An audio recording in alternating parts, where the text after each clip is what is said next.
Най-сетне те намерих.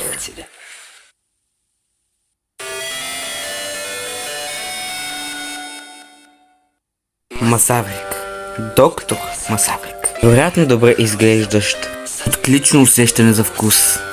Колко жалко, че такъв приятен млад човек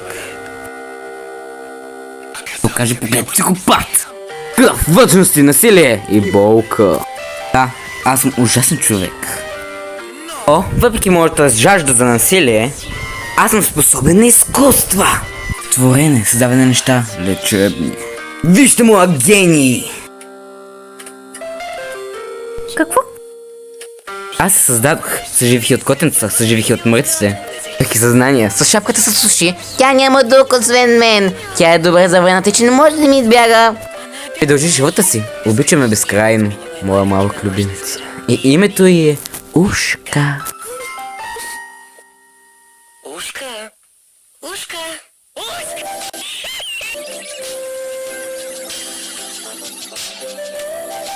Сега пазим приказки, време с операция!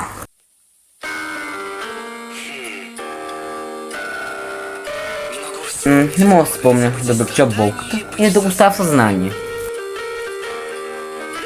Има само един начин да забравим и то е!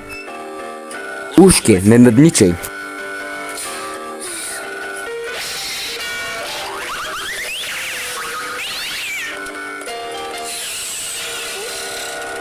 Качи го горе, не гледай вътре.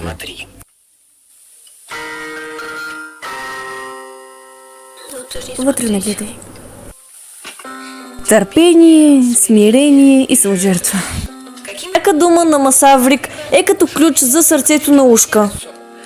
Ако е полезна, значи е нужна, значи е обичана. Основата на връзката им беше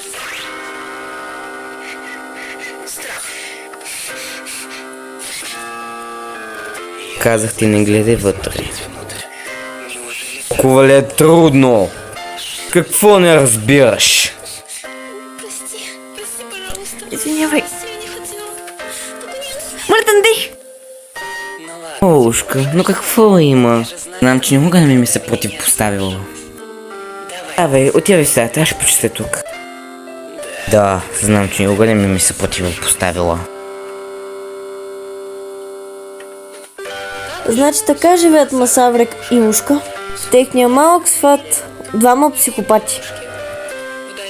Далеч от тълпата, която крещи. Вече знаете кой е злодея наоколо.